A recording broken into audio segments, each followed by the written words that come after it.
It started like any other political debate until Karoline Leavitt calmly placed a sheet of paper on the desk and turned the entire conversation upside down. What followed wasn't just uncomfortable, it was unforgettable. The camera was already rolling. You could feel it, not through some invisible hum, but in the way the host's smile tightened as she introduced the next segment. Behind the desk, under the studio lights, Karoline Leavitt adjusted her blazer with one hand and set her notepad squarely on the table with the other. Her eyes didn't move from her opponent, Representative Jasmine Crockett. Karoline didn't blink much. When she did, it was deliberate, like punctuation. She wasn't here to play polite politics. The tension had been building quietly throughout the show, each exchange a little sharper than the last. But now, with millions watching live from living rooms in Modesto to Baltimore, things were about to change. Jasmine Crockett leaned back in her seat, crossing one leg over the other, ready to speak again. Her tone was breezy, but her words carried weight. "I think it's pretty clear," she said, "that the American people are tired of being misled. They want leaders who reject corporate influence, who actually represent their districts." She glanced at Karoline as if daring her to respond. The host turned toward Karoline. "Ms. Leavitt, would you like to respond?" Karoline didn't hesitate. "Absolutely," she said, voice even but razor sharp. "That's actually why I'm here." The host leaned slightly forward. Even she knew something was coming. Karoline lifted a single sheet of paper and held it gently between her fingers.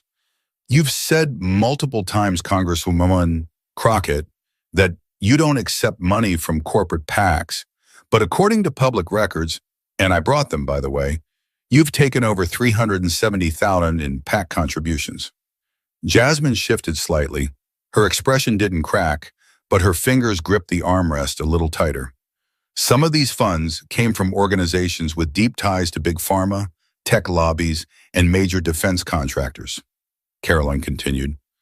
"So when you say you speak for the people, are you talking about your voters or your donors?" The room went quiet. Crockett smirked, clearly caught off guard. "That's a misleading framing," she said quickly. "PAC money isn't the same as corporate donations, and you know that." "But the people watching this right now," Karoline said, leaning in just slightly, "they don't care about technicalities. They care that you said one thing and did another. You said you rejected PAC money. You didn't." The host tried to shift gears. "Let's talk about policy." Karoline cut in, voice still calm. "No, let's talk about trust. If a public servant says they won't take that kind of money and then does it anyway, how are voters supposed to believe anything else they say?" Crockett tried to keep her tone measured. "This is all smoke, distraction. We're talking about real problems in America, and Karoline wants to pick through line items and trip receipts like we're on a game show." Karoline tilted her head slightly. "Transparency isn't a game, Congresswoman. You built your brand on being a straight shooter. I'm just asking, who are you shooting straight with? Because it doesn't look like it's your constituents." The host was silent. The producers didn't cut to commercial. The studio audience didn't clap or gasp. It wasn't that kind of show. But at home, on phones and laptops and smart TVs, people were already hitting record. But this wasn't even the hardest blow yet, because Karoline had more, much more. Jasmine Crockett adjusted the microphone clipped to her lapel. She smiled, but it didn't reach her eyes. Karoline's last line had landed harder than she'd expected, and now she was watching every move. Karoline, though, wasn't finished. She tapped her pen against the paper, waiting a beat before continuing. She wanted the moment to breathe, to sit heavy in the air. "You mentioned real problems in America," Karoline said, her voice smooth. "You're right, people can't afford groceries. Their rent keeps going up. Small businesses are struggling to compete against giant corporations. But while you were pledging to fight for them, you were cashing checks from the people causing those problems." She turned slightly toward the cameras. "Let's be specific." Her tone changed, not louder, just sharper, like a parent listing what they found in a kid's backpack. "10,000 from the American Hospital Association," she began. "Another 5,000 from the defense industry PAC linked to military contracting firms. $7,500 from a group that's lobbied against independent pharmacies." Crockett leaned forward now. "You're cherry picking.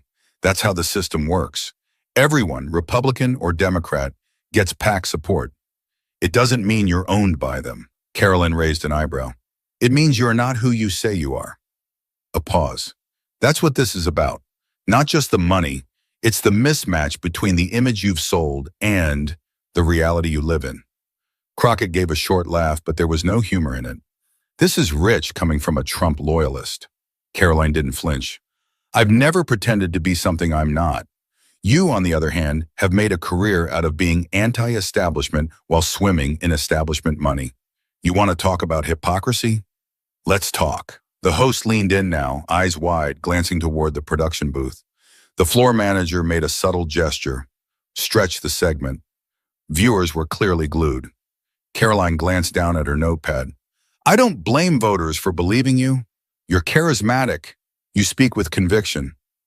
But that trust matters. When someone tells the public, I don't take PAC money, and then turns around and accepts hundreds of thousands from them, it's not a mistake. It's calculated. Jasmine's jaw was tight now. If you knew anything about campaign finance, you'd know this is how elections are funded. I don't take money directly from corporations. Karoline interrupted. No one said you did, but that's not what you told the public. You said no PAC money. It wasn't vague. It wasn't complicated. It was a promise. For a moment, neither of them spoke. The tension didn't need sound. It was clear on Jasmine's face, in the way she didn't jump in with another comeback. And then Karoline delivered the line that would be quoted for days. You can't call yourself a reformer when you're playing by the same rules you say you want to change. That was it. The moment that lit up timelines, group chats, cable panels. A staffer back at Karoline's office in Manchester was already answering calls. Her social media had doubled in activity. The clip would be trimmed and trending within the hour.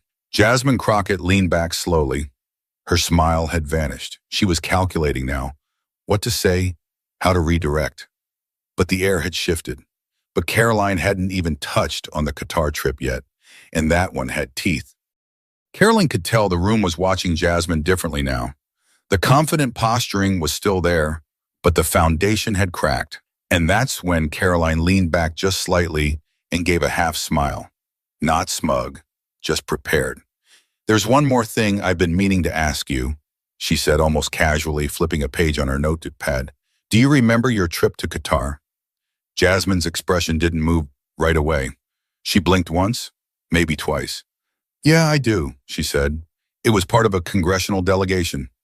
Karoline nodded slowly. Right. Paid for by the U.S. Qatar Business Council, correct? Roughly $17,500 for the trip? Yeah, Jasmine replied, her tone suddenly tighter. It was an educational trip. Legislators do that all the time. Sure, Karoline said. But the timing was interesting, and so were the optics. The host glanced at her notes but stayed quiet. The producers weren't breaking in. This wasn't something they wanted to cut away from. Karoline lifted another paper. This council, it's known for close ties to the Qatari government. You know, the one accused of funding operations that support Hamas? Her voice didn't change pitch, but the weight of the accusation made everyone sit a little straighter. Crockett opened her mouth, but Karoline kept going. I'm not saying you went there with bad intentions, but while Americans were still reeling from the headlines, while families were holding funerals for victims of terrorist attacks, one of their elected representatives was enjoying a luxury trip overseas, funded by an entity linked to a government under serious international scrutiny. Jasmine's defense came quick, maybe too quick. I went there to learn about diplomacy in the region. I met with officials, military advisors. It wasn't a vacation. No one said it was, Karoline said. But it was paid for by people who had their own agenda. And when you take money from those kinds of groups, whether it's PACs or foreign councils, it raises a simple question. Who are you really accountable to? Jasmine frowned. That's a cheap shot.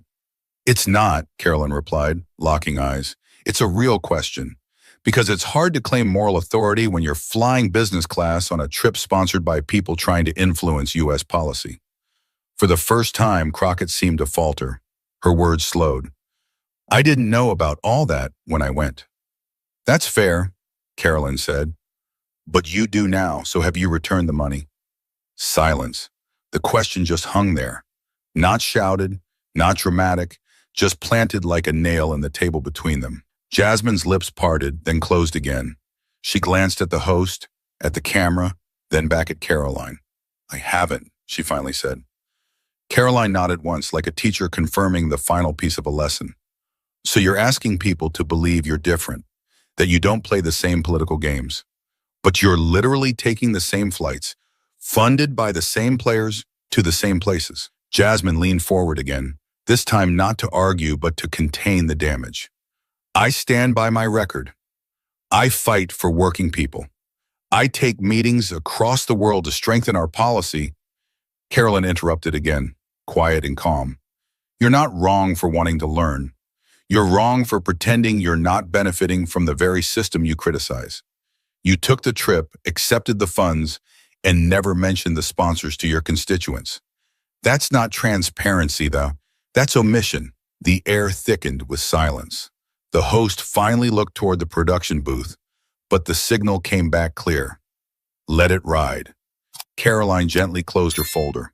"It's not personal," she said. "It's public trust. That's what this is about." But Karoline wasn't done.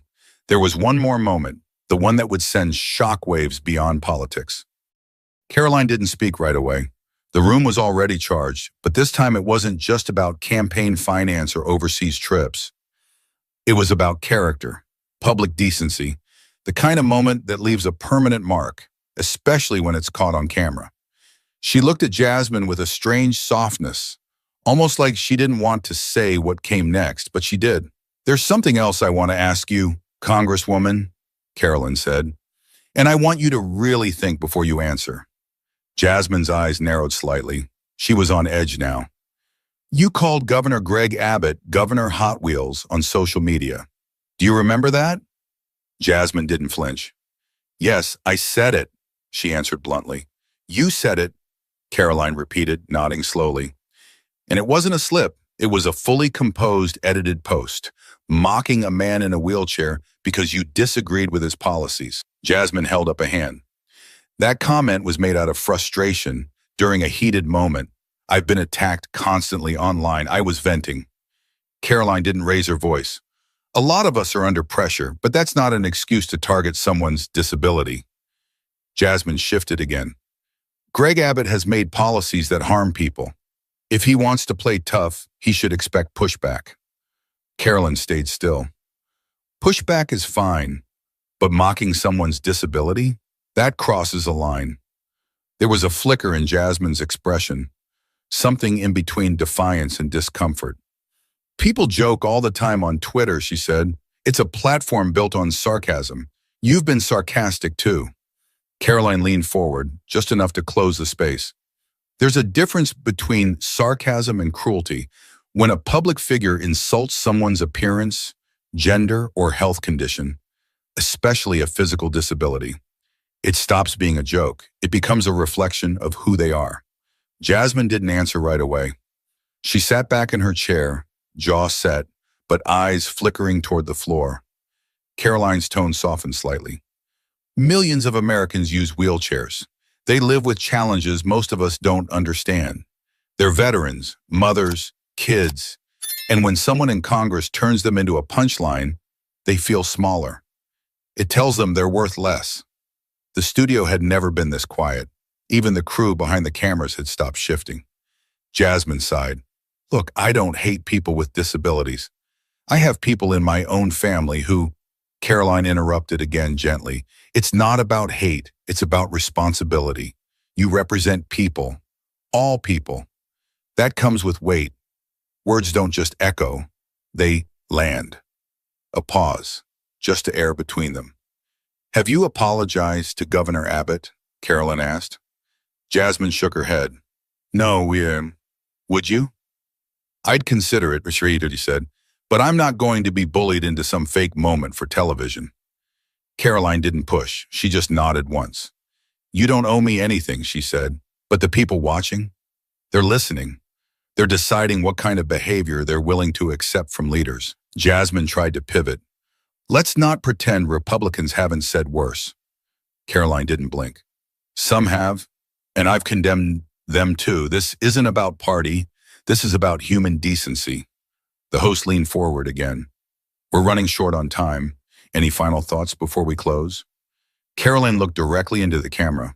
If we want to change politics, we need to stop making excuses. We all mess up. But when we do, we own it. That's what leadership looks like. The host nodded and turned to Jasmine. Congresswoman? Jasmine's face was unreadable. I've said what I came here to say. But viewers at home had already decided. The moment had left an imprint. And not just because it went viral, but behind the scenes, things were just starting to boil. Phones were ringing, headlines were being written, and public opinion? It was shifting fast. By the time the credits started rolling, the internet had already taken over. In a small newsroom office in San Antonio, a junior editor sat hunched over his desk, cutting the segment into a 90-second clip. He didn't need approval. It was obvious this one would spread like wildfire. The title? Karoline Leavitt checks Jasmine Crockett on live TV. Within 15 minutes, it was trending on X. In Fort Lauderdale, a group of political podcasters were watching the episode live. They cut their usual recap short and hit record. Hold on, one said, spinning his mic. We just witnessed a real-time meltdown, and Leavitt didn't even raise her voice. The reaction wasn't just fast, it was emotional. Some were cheering, some were stunned, and others, even those who didn't always agree with Karoline's politics, were reluctantly impressed. The comments piled up fast. She came with facts and receipts. This wasn't bullying, it was accountability. Crockett didn't just lose the argument, she lost control of the room. On Facebook, the moment had already been clipped and reshared across political pages. Seniors in Spokane were texting the link to their kids. A single dad in Tampa replayed it during his lunch break. Teachers in Omaha shared it with side comments like, "Say what you want, this girl was prepared." Meanwhile, Crockett's staff was silent. Interns sat at desks, watching notifications flood in. The group text for her team was muted, which was never a good sign. In her private office, Jasmine sat scrolling. She saw the clip of herself pausing mid-sentence after Karoline's question about returning the Qatar money. The way the camera stayed on her face. She looked cornered. Aide after aide suggested tweeting a clarification, a statement, something. But everything sounded defensive. What if we don't say anything? One staffer asked. Let it pass. Jasmine looked up, voice low. It's not going to pass. Back in Manchester, Karoline was already debriefing with her team. Her press advisor was grinning like someone who knew a good moment when she saw one. That was a home run, she said. No yelling, no gloating, just truth. Karoline didn't smile back. Not yet. It's not about beating her, she said.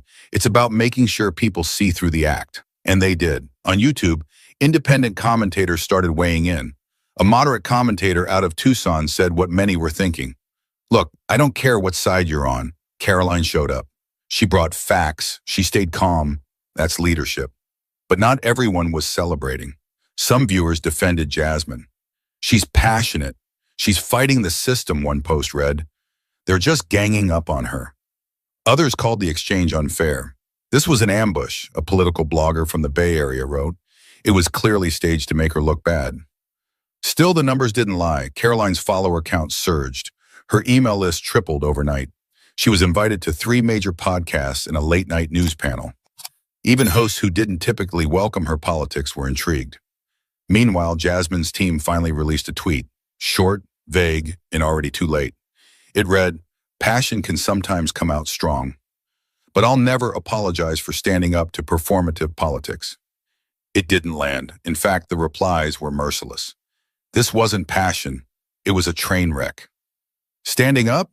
You didn't stand up to anything, you froze. You owed disabled Americans an apology, not an excuse. The story had moved past spin. Now it was about perception, and perception had already taken root. Karoline didn't call for anyone's resignation. She didn't even gloat online. She just let the moment live. And it did. But what came next wasn't just online backlash. It was the start of real consequences. Behind the scenes, in meetings, and in halls of power, Jasmine used to walk with confidence. The next morning, Capitol Hill was unusually quiet. at least around Jasmine Crockett's office. Inside room 205, the blinds were drawn, the phones were ringing, and her chief of staff stood by the window, not saying much. Jasmine sat behind her desk, reading an email she'd already seen 3 times. It was from a donor in Indianapolis, someone who'd maxed out twice in the last cycle. It was short. Not sure where you stand anymore. We're going to sit this one out. She didn't respond. She didn't need to. She just closed the laptop and looked at the whiteboard behind her. Her team had mapped out a 6-month plan for a national push, speaking events, a rebranding effort, campaign visits through the Midwest. Now the board just looked like scribbles. Across the hall, her communications director was rewriting her public statement for the 4th time. They'd pulled the previous one after a few reporters privately called it non-committal, and one local radio station flat out said it reeked of panic. This wasn't just about a bad night on TV anymore. It was about control, what she'd lost and what she was scrambling to regain. Meanwhile, Karoline was already on the move. In a hotel lobby in Phoenix, she shook hands with a local business owner, posed for a photo, then took a call from her media team. They just confirmed another primetime interview. Her press secretary was giddy. They're framing it as a leadership moment. You'll be sitting across from a progressive host. Expect heat. Karoline just nodded. Good, let them bring it. She wasn't celebrating. Not really. She understood how fast things could turn in politics. But this time felt different. The public hadn't just watched her challenge someone. They had watched someone unravel in real time. In Austin, a veteran political strategist named Ronaldo Green was watching the clip for the 5th time. He wasn't partisan. He'd worked for both sides over the years. But he knew political instincts when he saw them. She didn't just hit the weak spots, he told a colleague. She found the holes Jasmine didn't even know were there. The colleague raised an eyebrow. Think it's over for Crockett? Ronaldo gave a slow shake of the head. Not overnight, but her shine's fading. She built her image on moral clarity, and now that image is cracked. People don't forget cracks. The ripple effect was already starting. Jasmine's scheduled appearance at a youth political summit in Kansas City? Canceled. Quietly. A roundtable she was meant to moderate on inclusive leadership in Des Moines? Postponed. No explanation given. And in Dallas, a small group of community leaders were having a very different conversation. She's lost touch, one of them said. We believed her. We defended her. Now we're sitting here trying to justify a trip to Qatar and a joke about someone in a wheelchair. We can't do that. Meanwhile, back in Washington, her political rivals were circling. One lesser-known candidate from her district had already released a new campaign video. No attack ads, just a tight 60-second clip of himself talking about trust and accountability. It ended with a simple line. We don't need showmanship. We need truth. The subtext was clear. And Jasmine? She was still sitting at that desk trying to think several moves ahead, but realizing the board had changed. The press requests had slowed. Her publicist stopped forwarding the nastier headlines. One reporter had reached out to ask, do you regret the Hot Wheels comment now that it's followed you into policy hearings? She hadn't answered. But inside her own office, the answer was showing up in smaller, quieter ways.